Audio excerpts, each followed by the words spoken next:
I'm not into podcasts. I swear you'll never see anything like this ever again. What a hit! Back of the net. Hello and welcome to the Not a Pundit podcast. It has finally happened. Stephen Kenny is gone from the Ireland job. In a statement this evening by the FAI, they've thanked him and his staff for their service, saying that having reviewed the Euro 2024 qualification campaign in its entirety and recognising how difficult the group was and the results needed to realise our goal of qualification for the tournament were not achieved. The board agrees that now is the right time for change ahead of the friendly matches in March and June 2024 and the next Nations League campaign starting in September 2024. And this was following a meeting and presentation to the board by CEO Jonathan Hill and Director of Football Mark Cameron. The FAI board has decided that Stephen Kenny's contract for the men's senior national team will not be renewed following the conclusion of the qualification process. So, this evening we are going to be looking at Stephen Kenny's tenure and his legacy. Is he underappreciated? Was he unqualified for the job? And we have brought in the full and Hall of Fame worthy stable that we have in Not a Pundit Towers. We have the confident Conor Glennon. We have the reliable Robbie Redmond and the noble Nathan Byrne and myself, the lowly Killian Ginnity. Lads, how are we doing? We are all good, my friend. Nice introduction there. Couldn't be happier on this merry eve of jubilation for the Irish national team. And I'm sure Robbie is celebrating there. No, I'm actually sad, Killian. I'm sad for Stephen Kenny. I'm sad for Irish football, and I'm just glad this is over. It's just someone put out our misery, and I'm also glad that there's no more international breaks now till March and no more competitive Ireland matches till next September. So who knows if we ever get to see Ireland win a match again. So I'm ready to move on after we talk about this, of course. But I'm just relieved it's all over. Nathan, what was your initial reaction to the news? The poor guy was put out of his misery. That was my initial reaction. Was probably 6 games too late, and he's been freed. I think the painful thing in the last couple of games has been it's looked like a guy that's properly drowning in the job. And I think I'm happy that now he can move on and Ireland can move on and everyone can move on. So that's where I'm at. Connor, what do you think the logic was for keeping Kenny around for the last couple of games? Because qualification for practically the last 6 months has been beyond our reach, if not mathematically, but realistically. Was there any benefit to keep him around for that extra time, like dead man walking? I don't think so. I think the way they were looking at it was a couple of ways, I suppose. The first of all is they can keep the powder off their nose and they don't have to make the decision, and they look like, we gave him every chance. That's one angle on it. I think the second angle is, I don't believe this to be true, but in a way it could be, give him a chance to sell his worth for his next job. Could he pull off a couple of wins by the end of it, or at least some decent showings, which we all know he didn't. And I think the final one was they just didn't have anyone to replace him.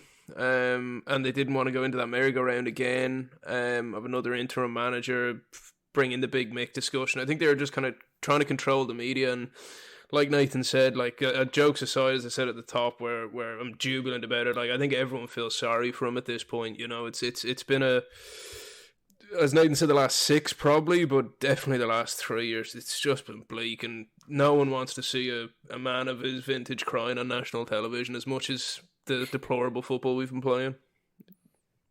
Robbie, should we have really expected more from this qualification process? Like, were we ever going to get to the Euros? See, this is the thing, and this is where Stephen Kenny and I think maybe a lot of fans, not yourself, Killian, but a lot of fans might get confused. The qualification process started last year with the Nations League. So we were in a group of equal quality teams ranked around us: Scotland, Ukraine, and who was the other one? Scotland, Ukraine. Give me 2 seconds. You might need to cut this out. Yeah, Scotland, Ukraine, Armenia. Basically, so yeah, we were the qualification group with those guys. So they were ranked around us. We finished third in that group. We lost to all three teams. If we had to finish first in that group, because we beat Scotland at home, if we had even got a draw away to Ukraine or draw at home with Ukraine and beat Armenia away, we would have topped that, and Kenny would now have a playoff in his back pocket.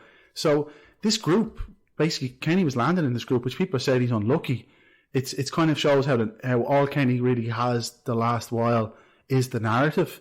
That's all he's been able to because the results on the pitch and the performances don't do him any favour, but he's been trying to control the narrative a lot the last maybe 6 months or a year, and I think he's seen the writing on the wall. But the qualification started a year ago, and I was at those games and we were beaten comfortably by teams on our level, so he can have no complaints then when he ends up in a group with Netherlands, France, and even Greece, who are probably one of the better fourth place teams. So it's ultimately his fault, really, that we had a chance to beat teams on our level and we didn't, and that's where he's lost this. He hasn't lost his job because he lost to France and Netherlands, because we're always going to lose those games. So I don't think he can have any complaints.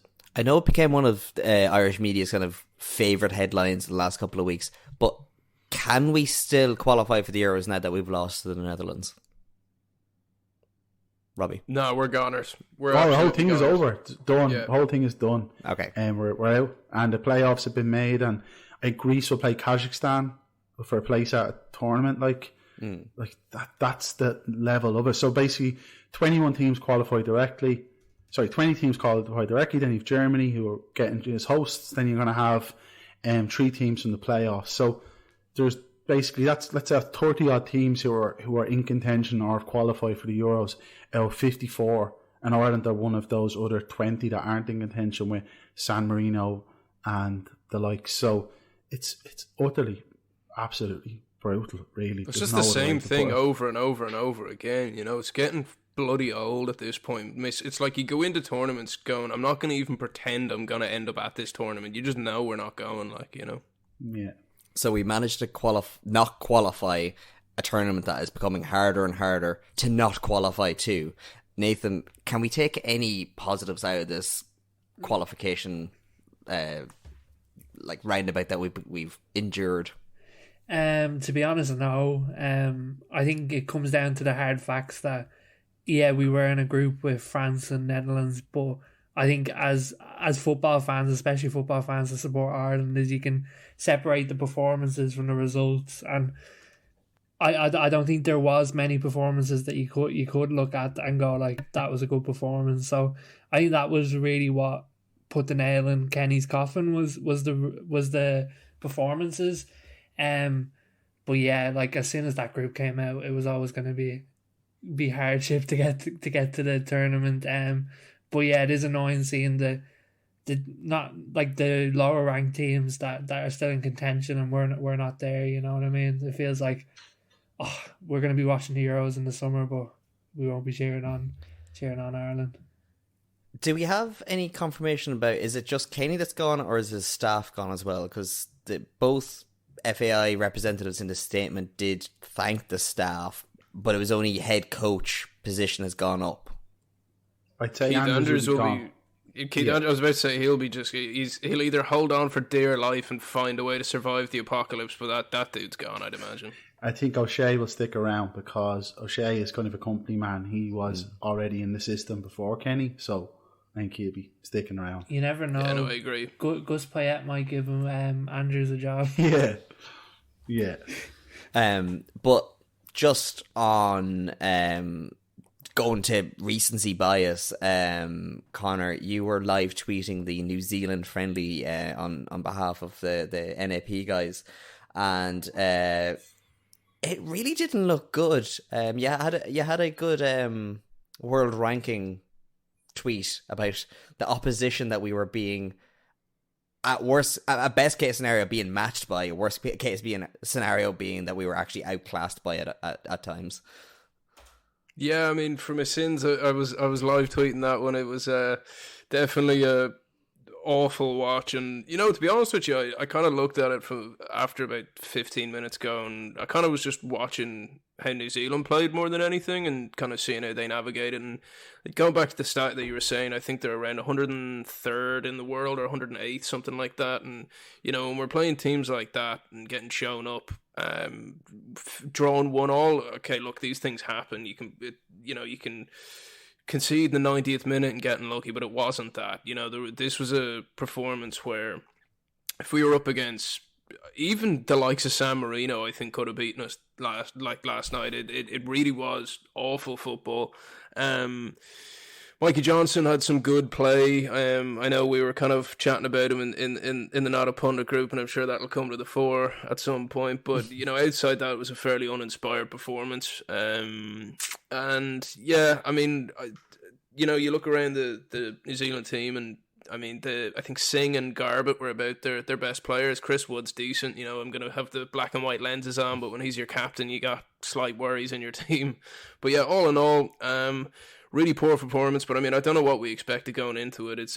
We were very much just there because we had to be there. And in fairness to Kenny, I think even if he hadn't been in the dugout for that game, I think we will play the exact same match. I think we really need to completely rebuild the infrastructure that is the FAI. I'm not even talking the C-suite people. I just mean from grassroots up. Irish football needs serious change, and it's not going to happen in the short term. This is a long-term rebuild, I think.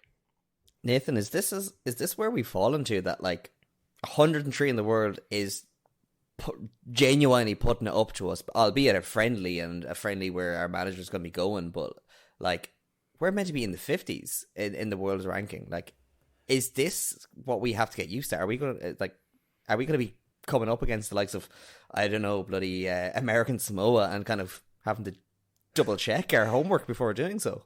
Yeah, it is extremely worrying, specifically the part where, like, you hear people go, "Oh, New Zealand were good. New Zealand weren't good. We made them look good." Like, I didn't see anything that showed that they were a great team or anything of that kind. It's like we've got to the point where even on days where McLean's hanging up the international boots, could be Kenny's final game. It's like we can't even get up out of bed to beat New Zealand. You know what I mean? So I think that just shows the level we're at, and I think we're at a point where if we don't get our next manager correct, and I know it's a hard thing, it's like football in Ireland could be looking at a very tough time. Like, you know, another 3-year period. I know it was New Zealand, but you see the attendance at the Aviva the other night. Like, it hurts the eyes. Like, so I think another 3 years we could be in a world of hurt. Robbie, you were covering Ireland extensively before Kenny came around. You've covered them extensively throughout his tenure. Have we gotten worse, or is this par for the course from what he took over from? I think we've become much easier to beat. So, like, I was looking back through just notes, like Word docs you just take when you're watching matches, and every time you type, like, Ireland easy to play against, gaps in midfield. Like, so we definitely became easier to beat. But I also think, like, people have probably lost sight of the context of what the push was to appoint Stephen Kenny. It happened because this is 5 years ago. The world is a very different place. But Martin O'Neill and Roy Keane, like, the team was going nowhere. Not only were they going nowhere, they weren't being coached properly. Like, the players weren't being told what formation to play in. They weren't working on set pieces. They kept conceding the same goal over and over. We lost 5-1 to Denmark in Dublin. We lost 4-1 away to Wales in Cardiff. We were terrible, and we'd lost Rice, we'd lost Grealish.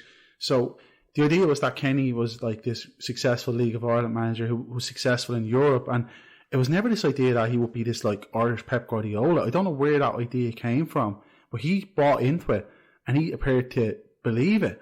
And so we spent the first year of him having, like, Shane Duffy, wherever, playing, trying to play balls out from the back, but he's totally not capable of doing that. Like, and he had, like, he tried James McCarthy as, like, the pivot type player in midfield, or Conor Hourihane. Like, these guys aren't good enough. And we went from managers talking down the level of the players to talking them up to the point that it was borderline ridiculous. Like, if you think now of how some of these players were hyped up, like Adam Ida, Troy Parra, like Jason Knight, like, God, like, what does that guy do on a pitch other than just run around? Like, he doesn't really play football. Like, I don't see what Kenny saw in these guys, and he very much bought into this idea that he was the kind of saviour nearly, or he had to be the one to change the style. But the management of the international team doesn't change the style of the whole country.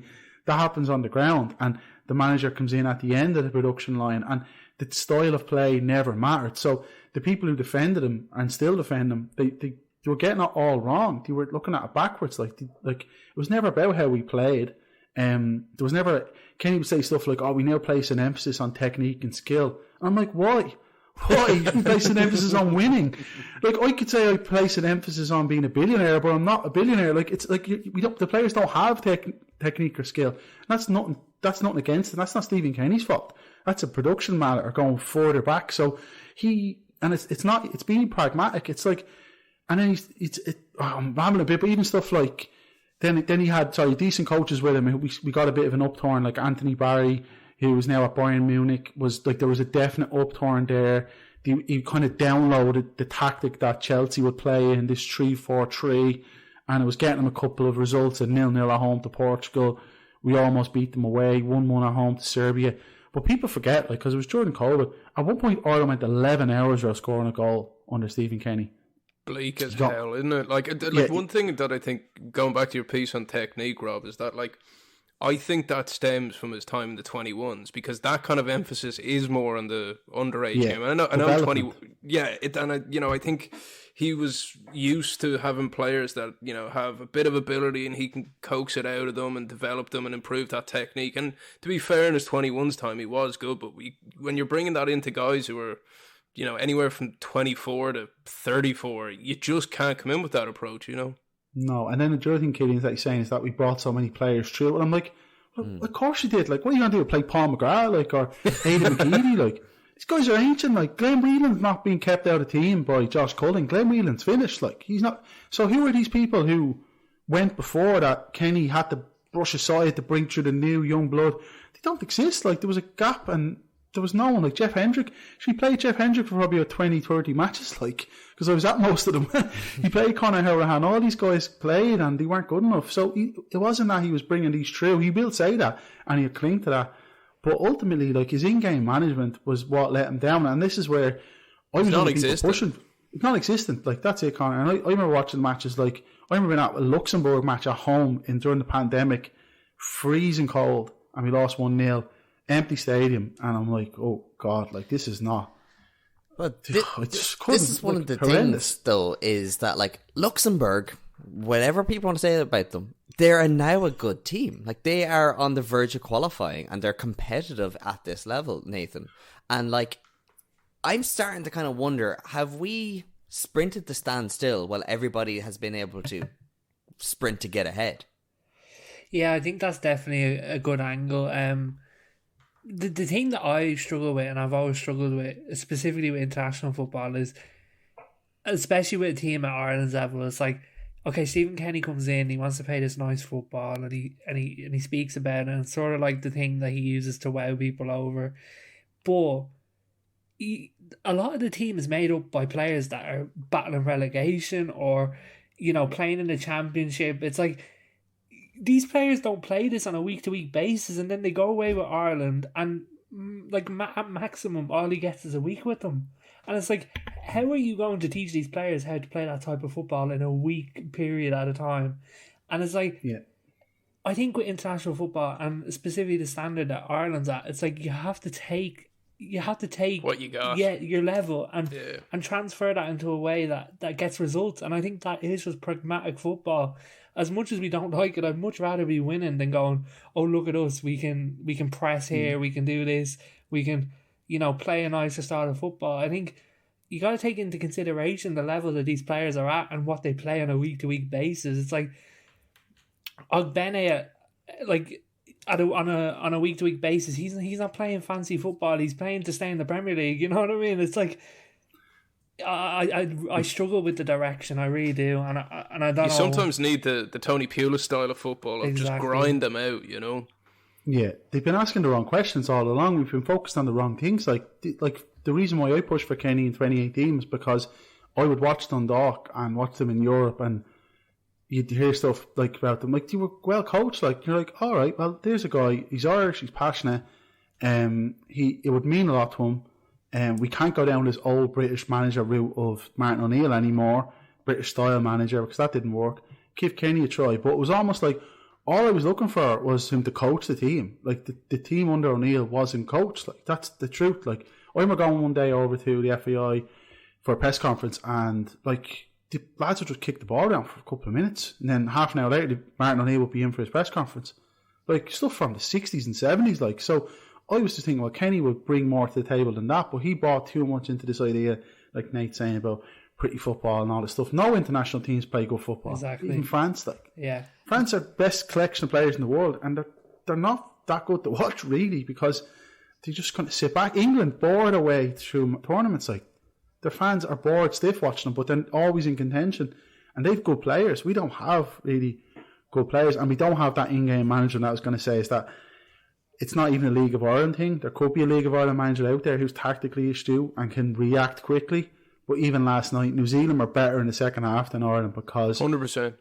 They figured out that, okay, went in a half time, took stock, Ireland gave them their best shot, and they were all over us in the second half. And Kenny, at no point did he make a switch to influence the match. He just doesn't have that level of in-game coaching, and that's what we've seen exposed from League of Ireland to elite level. That's what Gus Poyet and Ronald Koeman, like average enough Premier League managers, they have that because they've been competing at this level for 25, but it's like we talked about before, players. Rob. Like, you know, it's that we talked about before, the killers that are, you know, elite managers, and it just, Stephen Kenny doesn't have it in him. Like, you know, he talks about this great team that he's left in place and all the youth that he's brought through, and like, at no point in his tenure did we play good football. At no point did we get better, and statistically, like, world rankings wise, we've jumped so far down. So it's like, for me, the thing that I would have really appreciated at the end, like, look, no one's saying he's a bad guy. He's definitely a nice man. He's an honourable guy, and he knows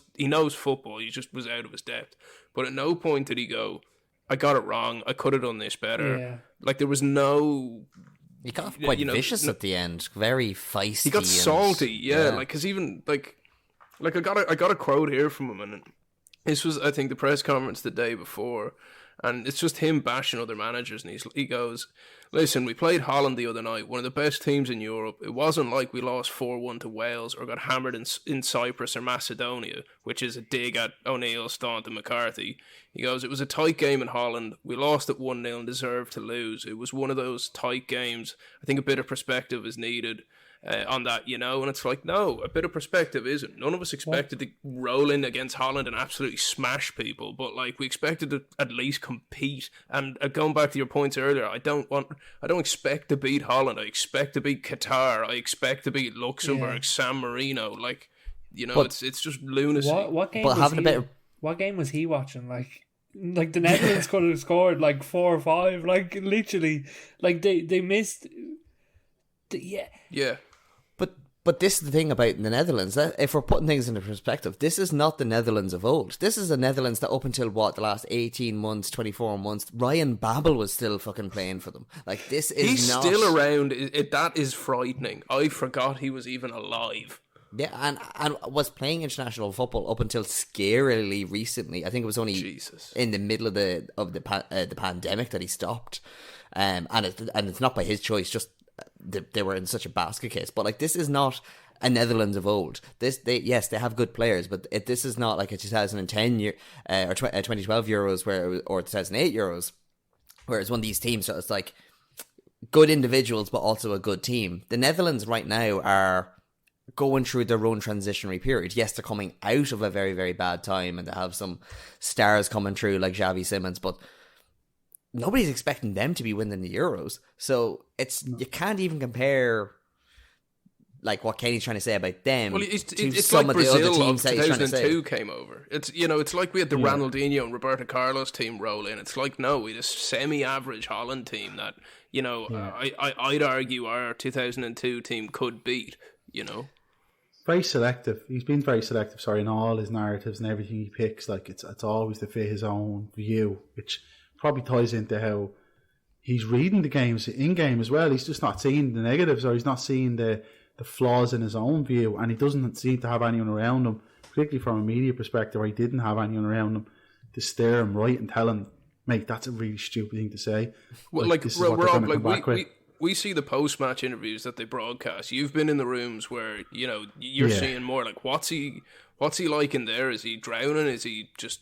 Yeah, drowning completely. Yeah. Like, he'll come in, it's usually, the times I've covered him, he comes in like 20 to 11 maybe, when that sounds like a real first world sports journalism thing to give out about, because you want to catch the last train. But you're like, come in, mate, and be bullish. But he comes in late, mumbles through stuff, rambles on a bit.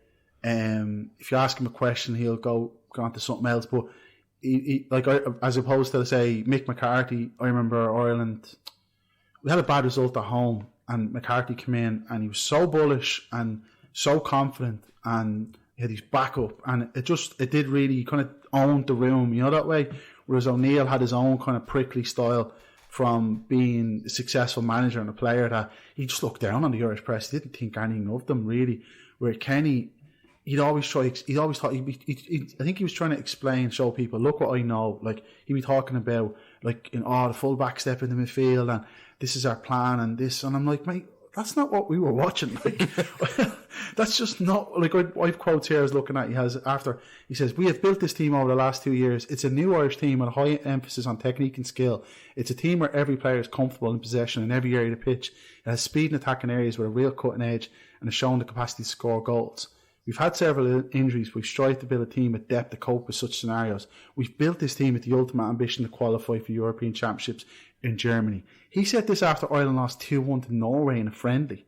It's delusional. It's genuine delusion. And it's like Kevin Doyle last night was saying, he's never had a full team.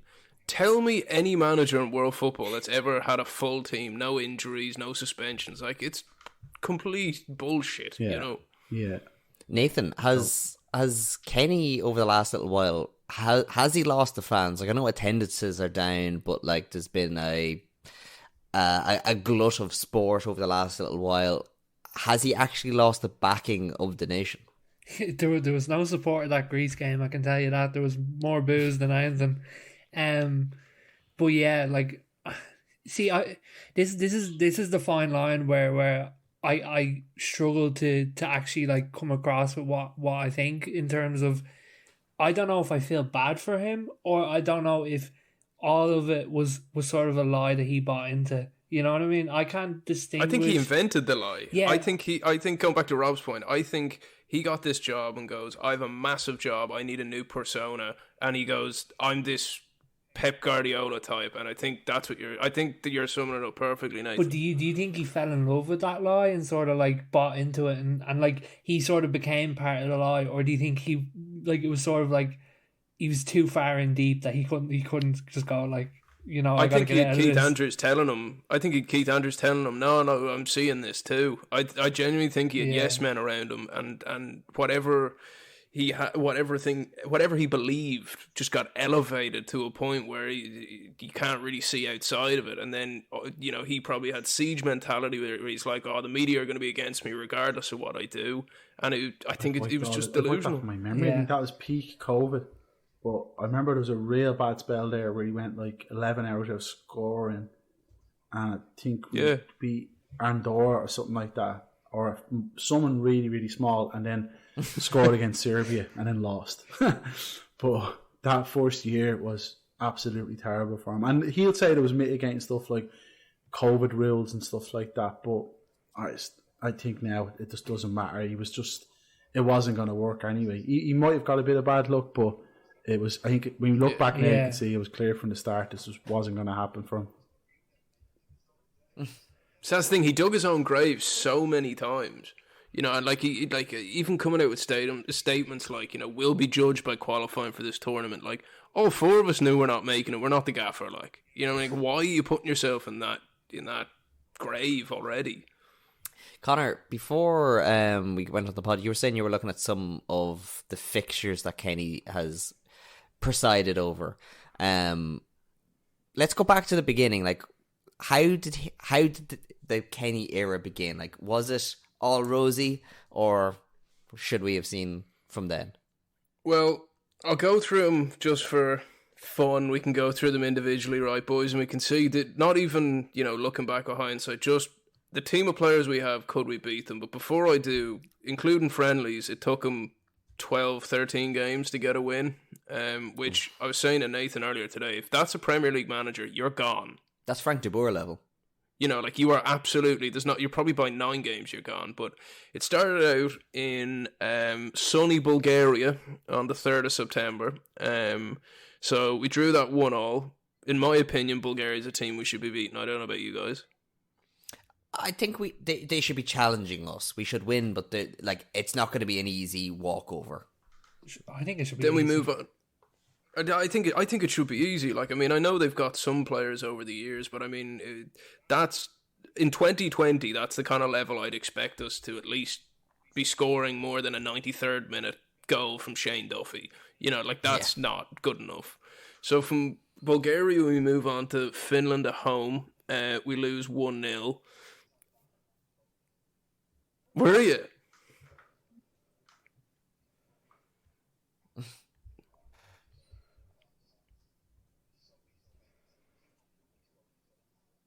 Yeah.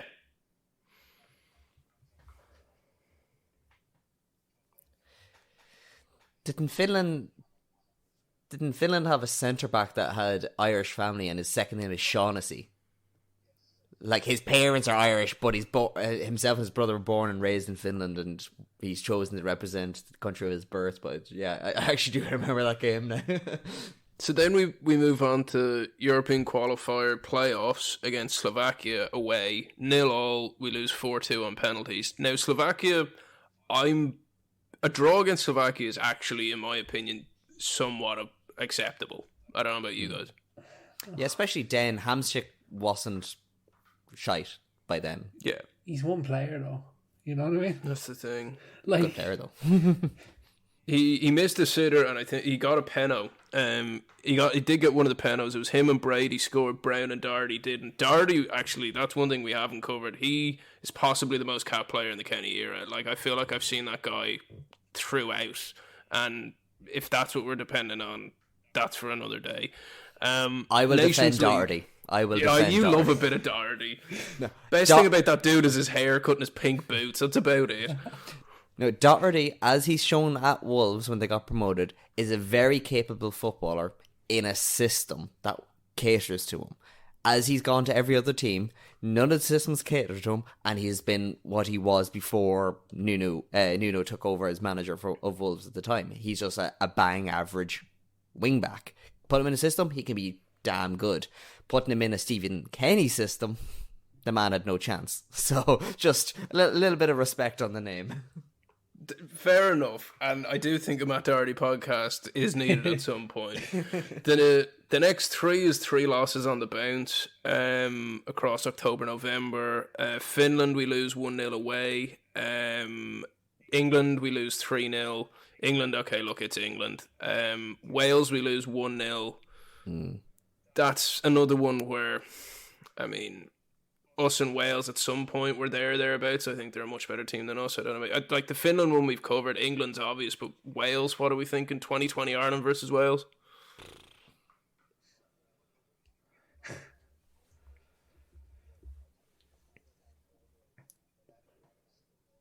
Yeah.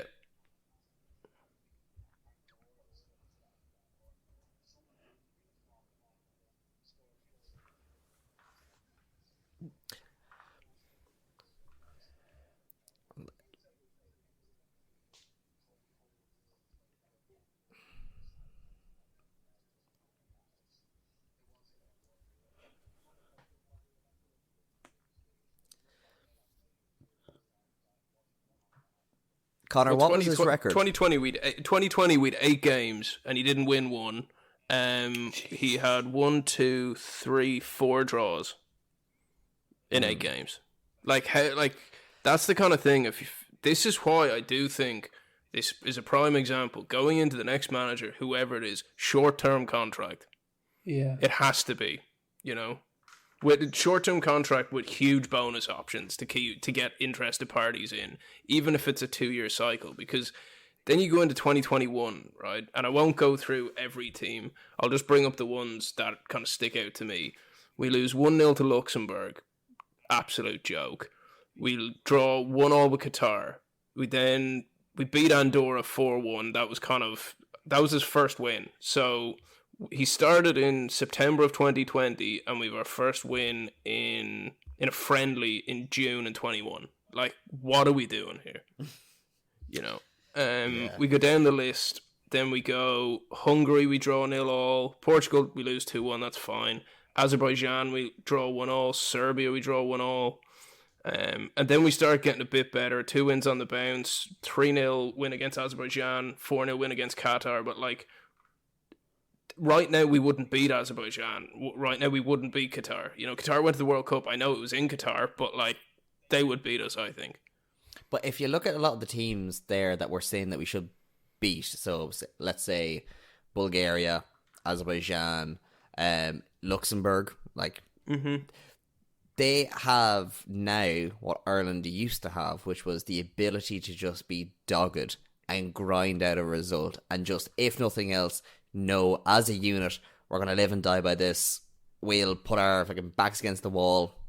We'll, just get anything, like, be pragmatic about it. And Nathan, I can't remember ever seeing Kenny be as flexible as to kind of go, listen lads, just huff it, last 25 minutes, let's try and get something here. Yeah, we really didn't, and you have to question if he even had it in his back locker to begin with.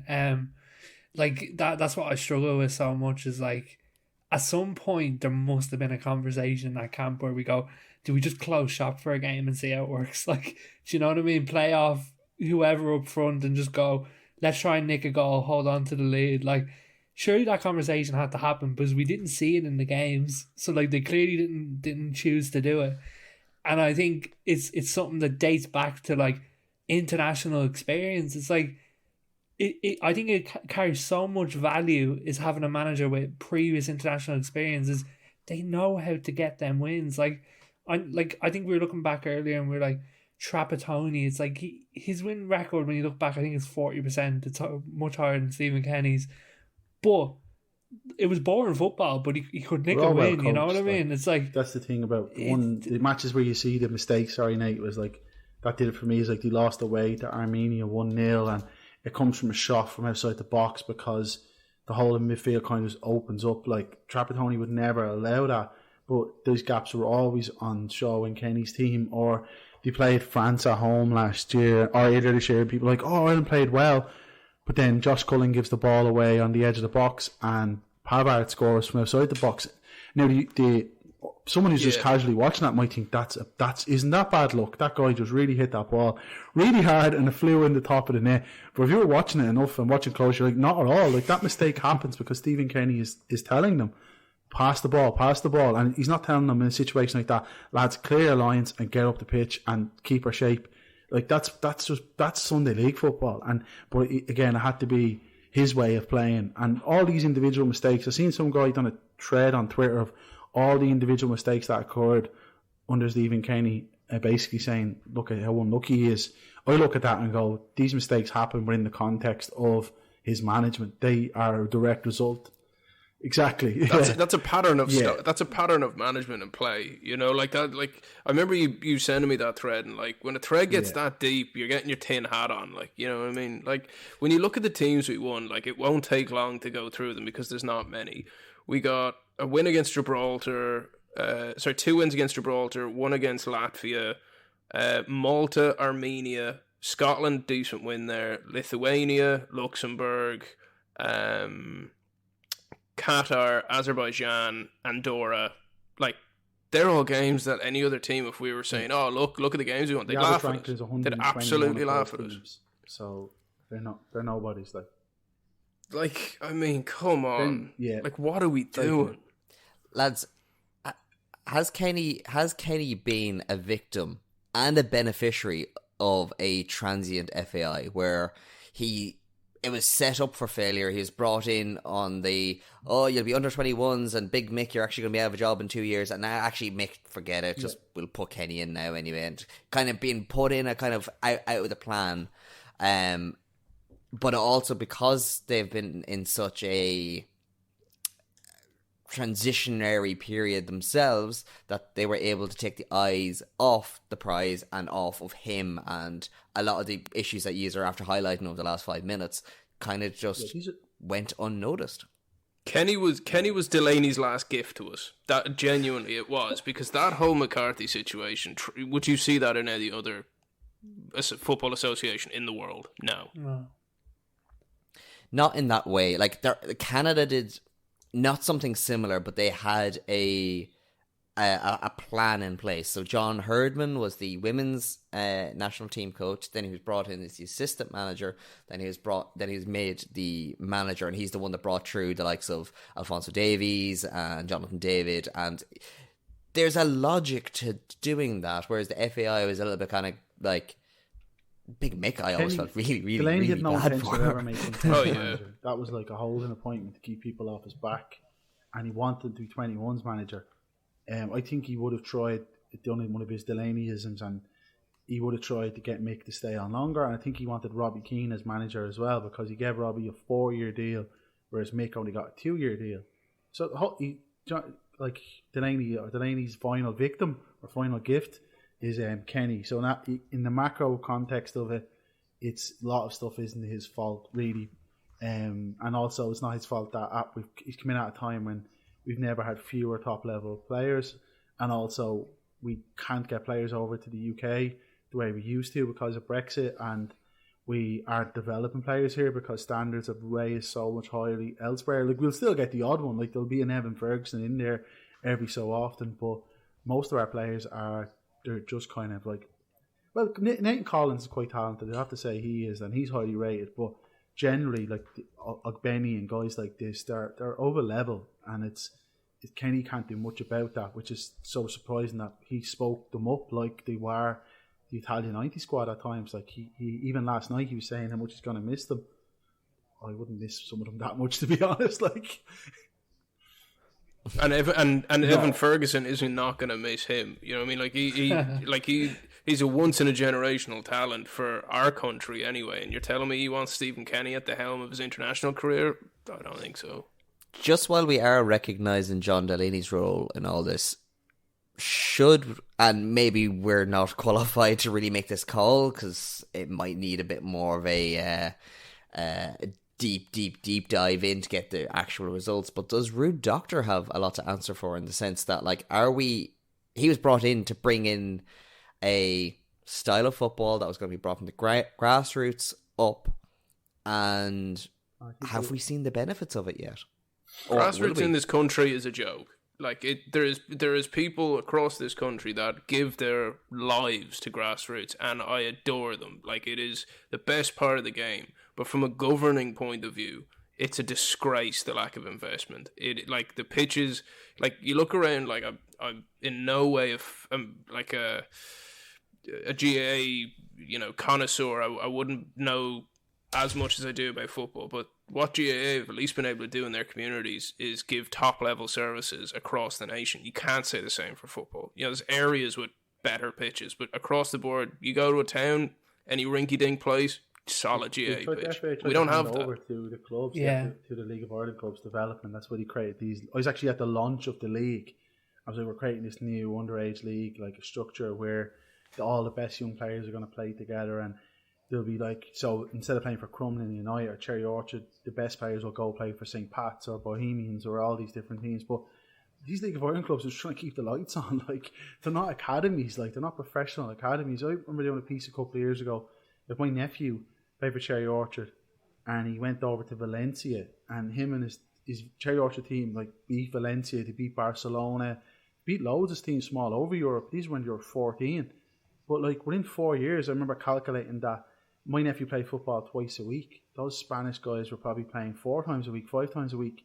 That results in thousands of more hours with the ball. So the time they're 18, of course they're going to be better. Like, you get them Irish lads playing against them again, and they're going to wipe the floor with them. So it's been bad, like whole structural failure going back decades, like just decades. And people like Ruth Doctor or these bureaucratic guys, like they're 10 a penny, you know that way. Like there's probably someone in there now, and now they're looking for government investment, the FAI, and saying, can we get the money that goes to greyhound racing, or can we get betting money? We need invest in the infrastructure, all this type of stuff. But I just think we're at this rate, the way we're going, we're probably about 30 years behind our rivals. Like, and it's just, it's pretty grim. It just, but who even are our rivals now? Like you know what I mean? Like I said, who are, yeah. But I do think, just one thing, I do think like Irish football as a whole is such a false image in its current state. It's like we go play against other international teams in this lovely Aviva Stadium, you know, packed out sometimes, and it's a nicely done up product for to see on the TV. Like it was really cool to see Pats versus Bows in the Aviva. Like it looked like a proper football match. But if you peel that back one level, the drop off is crazy. You know what I mean? And like I think that's such a big eye opener. Is like you have to rise the whole tide. You can't just have the finished product on the top and go look at that. You know what I mean? Right. And it's like, say, Greece, like the stadium they play in. It's like it's level to the league that they're in. It's like we don't have that. It's like such a huge gap between our actual grassroots and league, and it's like you need to close that gap. You really do. Otherwise, you're playing up for the TVs and the sponsors and the advertisers. That's all you want. There's no industry, no football industry at all. So we're basically picking off scraps, really. And they might get a lad over to England. He might do well. We also, I think, we don't understand the context of how competitive Premier League football is. Like I remember a couple of years ago, people were giving out saying that Jose Mourinho was a fraud for not starting Troy Parrott. And I'm like, that's like, Jose Mourinho's a multiple European Cup winning manager. Troy Parrott's probably going to end up back in the League of Ireland. There are levels to this sport that just aren't there in those other sports that people follow in Ireland, like rugby or GAA. Like the levels in football are just look almost indescribable to describe how good some of those players are in the Premier League compared to our guys. And that level is just, we'll never bridge it at the moment. But when we say like, you know, we'd look at our team and at one stretch you're like, oh, Callum Robinson, great player for Ireland. He is so bang average in the Premier League. It is unbelievable. He's not even Premier League, you know. Like he's Irish, but he's British made, you know, that way. We haven't developed him in our system, like, so it's hard to claim any credit for him, even if he was good. You know, that way, like, we're just getting scraps. But on that, like, you know, I like an out of left field suggestion. Wouldn't be like you. So, in the Philippines, in their league now, the team has since collapsed. But I think it's a model that should be looked at for the First Division and potentially the Irish Premier League. Is we should have an FAI team where like we said before about Cherry Orchard and all that, not being able to, like, the teams can't afford to have an academy, and the likes of Cherry Orchard can't afford to keep the lads on beyond a certain age. That so there should be that kind of a bridging club where basically a version of the Irish under-19s or under-20s, under-21s up until the age of 21 is playing in the league. So if Cherry Orchard think they can't afford to keep you want to move up a level, whether you can go get signed to the FAI themselves, play in against men, get good experience, maybe one of the teams will sign you.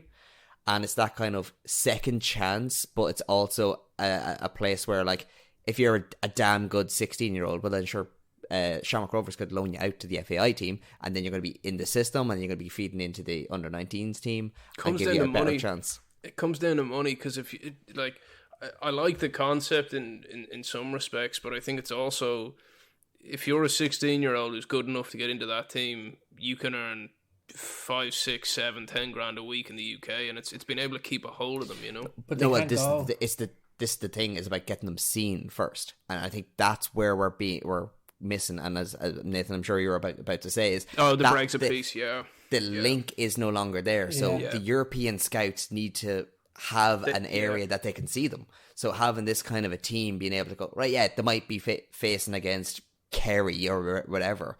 But I'd much rather see a young lad going up against a 30-year-old who's fighting for half his week's wages, because at least that's going to be an actual experience. Because I remember when you say it like that, I remember years ago there used to be a stat that I think it was actually under O'Neill's tenure, that most of the Irish players that were in the Premier League had actually came from the League of Ireland, and those that had gone from the League of Ireland that were in the Irish national team ended up having a longer career because they had better experience from the get-go. Basically, they didn't have an ego. They got used to being battered around, and they were going to actually have a professional career rather than these lads are getting mollycoddled, kick gloves, going to youth team, and then look at Conor Clifford. Conor Clifford captained Chelsea to an underage FA Cup against the likes of Pogba and stuff, and couldn't even get in Dundalk's team 2 years ago. The standards was there. Like, they go over at that age and they're homesick, and it's the standards of those 18, 16, 17, 18-year-old guys from all over the world are just so high that a lot of them are nearly better staying here. And basically, I remember writing this a couple of years ago. It's like, we have this product, this market we used to export it to, don't really need it anymore in England. Like, they have their own players or players from all around the world, so you need to create a kind of a market for it here, really. And that won't happen unless it build an actual industry, and that, for that to happen, then we need a proper functioning, competitive, lucrative League of Ireland. And like, about many years away from that are we? Probably 50 years. I don't know. Well, this what I was going to say. Like, as in, I like the concepts of all of this, and I would like to do a call back to we redesigned the Premier League. Now we're redesigning the FAI, but we just don't have the people in place to implement that. And like, that's not to say that the volunteers at the grassroots level, or even the people, not everyone in the FAI is incapable of doing this. But I mean, the people that would be the decision makers and the power brokers of this, I don't think have the knowledge base to execute it correctly. You know. But I think one thing as well is, like, going back to what Killian said about the FAI team, it's like they've got a model there with what the IRFU do as well. It's like they sign people up and they distribute the talent to each team. And I know it's different because there's only 4 provinces, but it's a good system to look at in terms of you can dictate how good a team is in a league or this and that. So I do think it's a model that could be explored in the future. I just, as you said, I don't know if the people are there to do it, but they have the model right there if they're willing to put the money in. Some guy wanted to bring that in years ago, in 2007, and John Delaney, a guy called Patrick Smith. As soon as he said that, it reminded me of a piece of a few years ago, and basically, I think when this was written, he was with Colorado Rapids as like CEO. And he wanted to bring in a centralised system where the FAI held the contracts for the League of Ireland clubs, like the RFU model. And our friend John Delaney probably put that's smart. That's what this piece says anyway. So there has been people with these ideas and ambition, and it just hasn't come to any type of fruition at all. But like I think, like, coming up as well, it's like, because the players can't go to the UK at such a young age now, it's like the only way for them to get top level football is through Europe. And it's I know we've got Shamrock Rovers who have a nice amount of money now and stuff like that, but we need to stack a team and have our best talent playing in Europe year in, year out, you know what I mean? Because show them off. Oh yeah, like 100%. Like, and I do think, like, that's the ultimate goal. Is, I know it's not good as a product for the League of Ireland, but we do need to, like, raise the level for a few teams to where, you know, there's clear outliers in the league, because Europe, and particularly leagues overseas, it's like we will all turn a blind eye at one team leagues and who win this and win it year in, year out. But that's how you grow your league, is you have people competing in Europe, but we don't have that right now. Yeah, and like, I think this is one of the things that it's been good in context of Kenny to get this kind of chat kind of going. There is issues with our development chain. There is issues with the governing body. But I kind of want to bring things back to pre-Kenny times and kind of put things into context. And when O'Neill was leaving the job, I've gone back to 2018 and dug out the managers who were linked with the job at the time. Oh, wow. It is a very, very grim list when you see the who's being linked with the job now.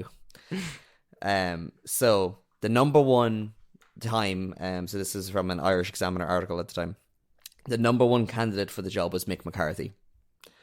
The number two candidate was Stephen Kenny. Number 3 was Chris Hughton. 4, Neil Lennon. 5, Sam Allardyce. 6, Sven-Goran Eriksson. And then a rabbit run around of Roy Keane, Robbie Keane, Lee Carsley, Steve Bruce, Brian Kerr, and this interesting one, Arsene Wenger.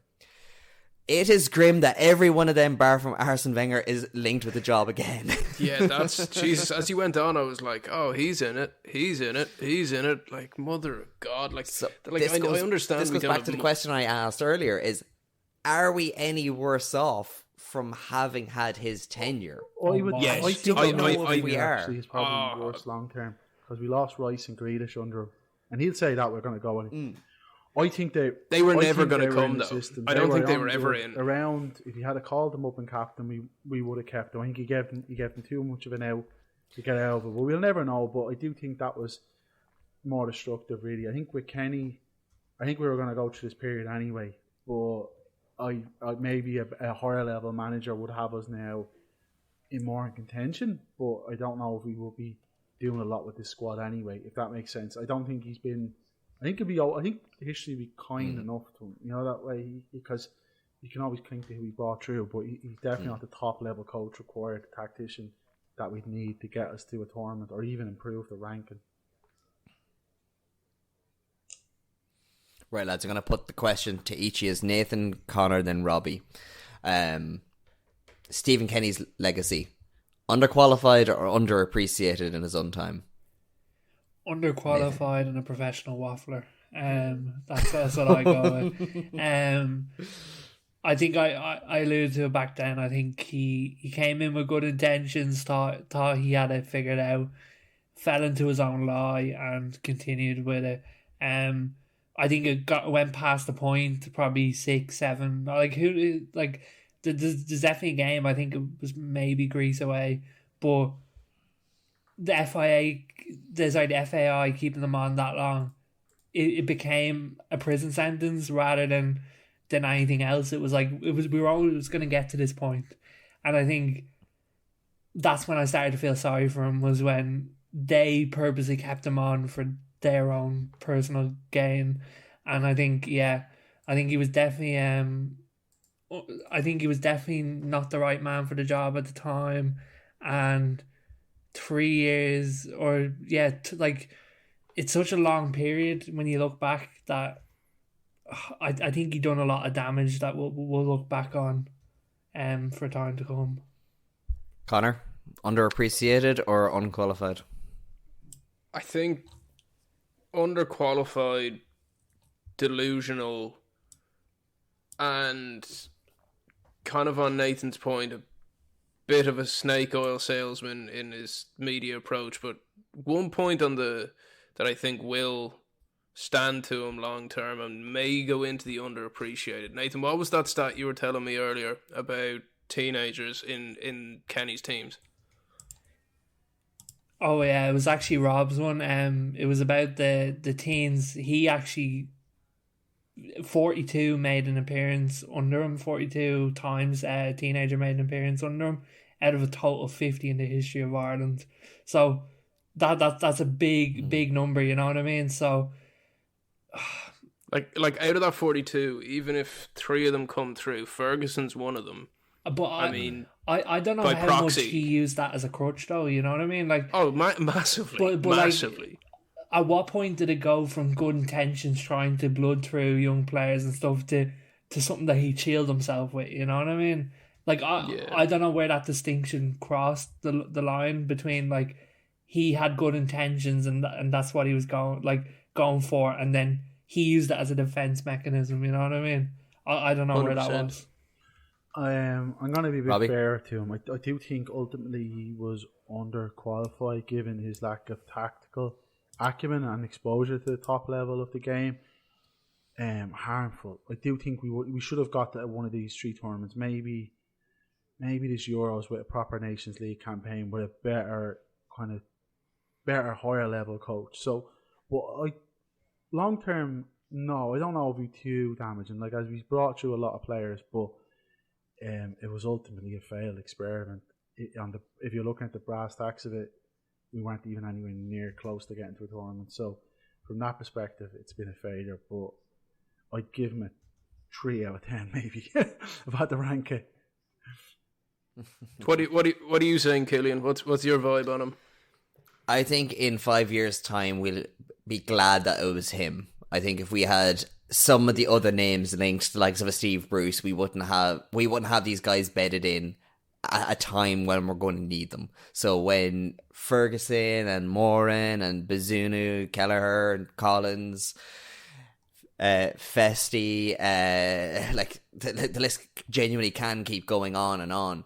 By the time that they're all well used to playing with each other and we are in a position to be challenging with a few other youngsters coming through for qualification, we'll be glad to have had him, and we'll be looking back on this time going, Jesus, it was rough, but we came out the other side with a team that is ready and willing and able to work through stuff. Like, you know, the way some players need a relegation, well, that's what we had here. Would we be at the Euros though if we didn't have Stephen Kenny? If we had Steve Bruce, would we be at the Euros? Oh, well, I think on those managers you mentioned that were up for the job the last time, I guarantee you, anyone on that list, had they got the job, would not still be in the job right now. They would have been pushed out. With the crop of players we have, there's no way a manager would have lasted. What was that, 2018? 5 years? No way. Yeah. The only one I think that might have done a creditable qualification process would have been Mick, because I think he has that kind of level of pragmatism. But we would have had nothing after it. We would have been kind of going, right, Mick's gone, let's restart. Well, it would have been 2003 all over again. You need to get away from that old school British type manager. And Kenny's not the answer by any means, but he's probably closer to the answer than, I'm being very philosophical here, closer to the answer than Martin O'Neill was, or Stephanie Steve Bruce. Like, I think that's when I just go, that's it for me. Like, I'm not watching this like this. Oh no, but Steve Bruce are they though? Like that, like on every level, mate. Honestly, no, but it's if he like doesn't we win, got to that's win the thing, games. It's win like it. Mrs. Doubtfire will not win us games. I tell you that much. I've been here before, boys. I've seen them. Thinking it has to be either Steve Bruce, Brexit, and Gravy Man, or it can be philosopher, New Age, Gaelic, Pep Guardiola. There's loads of these guys in the middle, loads of these top level coaches who, like, for example, it's more like typing down. Like, it's like, imagine typing the Football Manager. I want the guy with 15 speed or 10 tactical acumen, whatever. It's like it's almost like identifying attributes and then going and find them. Like, when Trapattoni got appointed, Trapattoni was a successful Ireland manager. His name wasn't anywhere near the contention for that. He came along later in the process because they knew they wanted a top level manager after Staunton. They wanted someone who was available, obviously, who can put shape on the team and coach them correctly. And that's what he did. Trapattoni had spent hours work. Being able to speak English would have been nice. That would have been an extra try. Should have been advanced. Yeah, but we also had a billionaire to pay his apparently, wages. like, Carlson's wages for England is $1 million a year, and that's what it might take. That's double what Kenny was on. FAI have had their government funding suspended. So like, these are bigger issues. Yeah. Jesus, so, he's on $1 million. On this, the Paddy Power odds for the next Ireland manager: Neil Lennon 2-1. No, don't want him. Lee Carsley 4-1. Don't think he'd take it. Roy Keane 5-1. Might as well. What's your vibe on that, lad? Coach, just get the most entertaining person in. Like it's all about content. Get Big now, Meeks like, as the assistant. People aren't watching the Ireland team. They're bored. 21,000. But if you think Roy Keane's going to be there, like, I remember I used to go when Keane was the assistant manager before games. You'd have people every press conference filming him, like thousands in the stadium filming him doing volleys before the game and doing keepy uppies, like his box office. So if you're not going to get a good coach, you might as well get in the content machine that is Roy. Who's next on the list, Kel? No, Steve Bruce 11-2. No. Hear me out, Big, lads. Big Sam. As the only guy here who has actually had a Steve Bruce team do well, with Sunderland us finishing 7th at one stage, stay the hell away from him. It always ends in flames. Who? Remember the last time we talked about this? We were like, it's probably going to be someone like 10th on that list. Go down middle of that list. Who we got? So Chris Hughton 20-1, Not gonna leave. Anthony Barry 20-1. Anthony Barry has I wouldn't taken take Chris two Hughton. brilliant jobs. I wouldn't take Chris Hughton. Portugal Yeah, I assistant wouldn't bother and Bayern for him. assistant. Yeah. He's living life. He's living well. The next one I think could be the guy. Okay. John Eustace 25-1. Hear me out. He was the Anthony Barry replacement, but then he had to leave after a couple of months because he was given the Birmingham job where he kept them up and was doing well until Tom Brady came in and wanted a big name and appointed Wayne Rooney. And apparently the Brummie fans weren't best pleased to see Waza in Birmingham. So he plays a reasonable and at times pragmatic style of football. He knows the setup, so he knows what he's getting into. And he hasn't quite got enough of an experience at management to be able to charge what the likes of a Carsley could. Hear me out. Someone who's not on that list. Right, so he's an Irishman, Go for it. proud Irishman, coached at the top level, great public speaker, currently in a job, but Ireland don't play a competitive match again next September, so you can see how it goes. Brendan Rodgers. Because he's not the most popular at Celtic. Like, he's done it all at Celtic. What's he going to do? Get knocked out of the Champions League again and win the treble, wherever it is he's going for. On Rodgers, that I don't know. Aim high. That could be one because at one point, at some point, he will. But he has such a big ego, and he's a good coach. Like, he's right to have an ego. He'd be one of them lads that's worth a chat if you can get the hour with him. I think the only way he does that is if he can keep club job and does it on the side. I don't think he does it full time. The FAI would need a financial takeover. Rodgers is a wealthy man. Well, if you're doing it part-time, like, and that's where if you had a good assistant. Living in his house for a while. He has like a property empire. This guy is not short of any money. So, and he's a proud Irishman. He played, I know he's from Northern Ireland, but I think he played Gaelic and he's from a nationalist background. So, I don't know, that like someone like that's your thing. It's more to think about for them. If it's not Rodgers, it's don't be thinking we have to go get Steve Bruce. Like, they can wait a couple of months on this, like, and there's gonna be lots of changes. Managers get sacked all the time, so I wouldn't like them just to go straight to Carsley and not look at anyone else because 10 months. Well, we've got time. That's the thing. Like, we actually have time to select some. By the way, is Frank Lampard on that list? No. Good. Okay. It goes as far as 40-1 being John O'Shea, and Lampard doesn't make the list at all. The other names are Duff 25-1, Keith Andrews 33-1, Rafa Benitez 33-1. Money again couldn't afford him though. What about Gus Payet? What's your thoughts on that? The tracksuits have won him over. Well, I think, and Nathan, I think I know where you're going to come back with this one. I think Payet's a bloody snake. I think he's slimy. We need a snake. That's what we need. We need someone that's not the safe option. Like, we need someone that's going to go in and he's either going to set the world on fire for us or burn the whole house down. You know what I mean?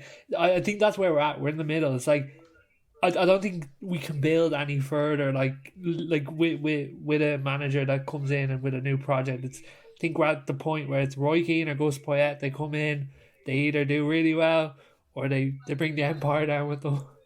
I'll make the case for Gus Poyet again. Sunderland have gone through every manager, so if you ever need to know, you have the Rolodex. We have it.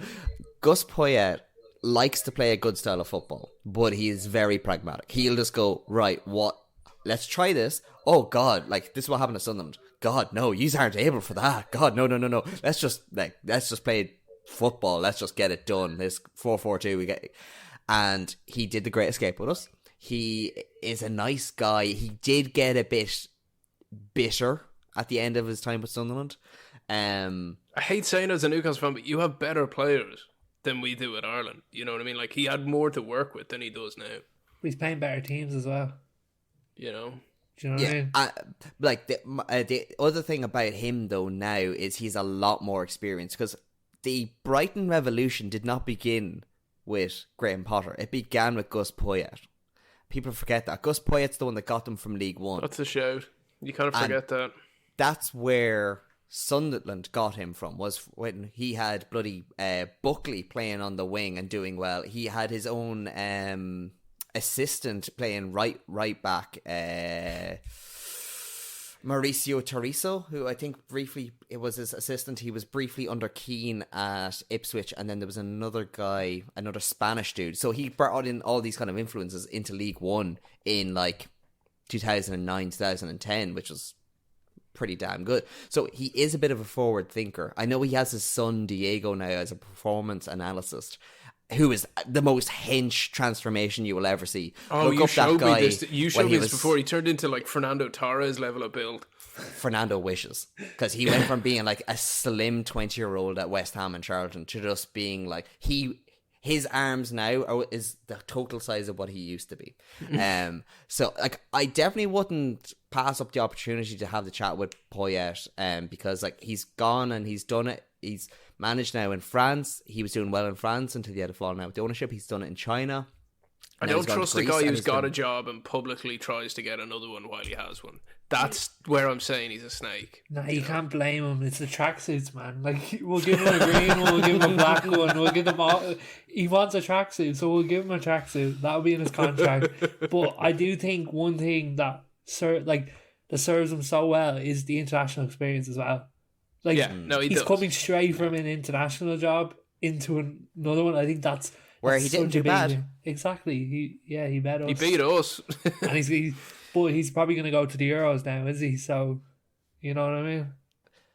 So, lads, before we finish up, I'm going to ask you each, give me a name who you want to replace Kenny, and I'll do a Football Manager simulation, and we'll post it on our socials, and we'll see who ends up with the better coach at the end of, let's say, the next Euro cycle. So that's, you have a Nations League, you have a World Cup, and then another Nations League and the Euros.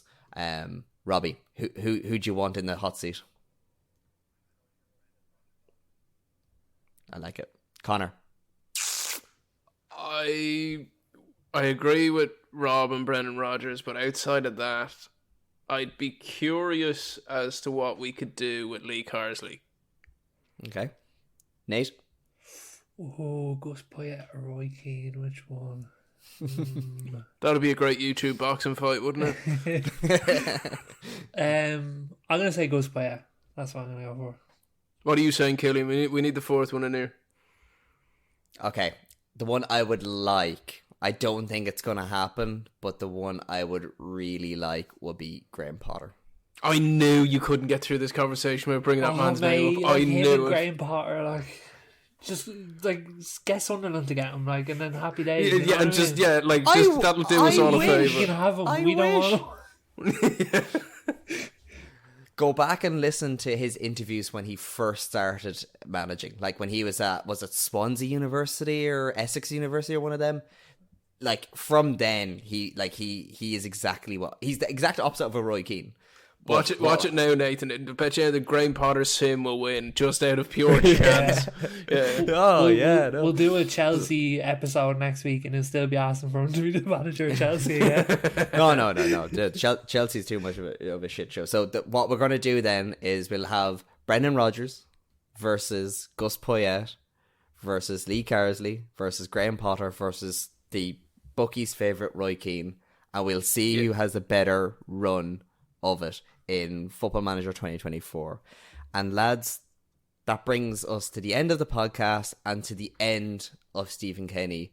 Long may he rest, and long may we go without a mention of him. My thanks as always goes to our irreplaceable roster of not a pundit, not pundits: Conor Glennon, Robbie Redmond, Nathan Byrne, and I'm just here. I'm Killian Gennity. Thanks a million, lads.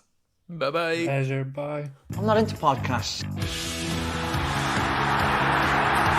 I swear you'll never see anything like this ever again. What a hit! Back of the net.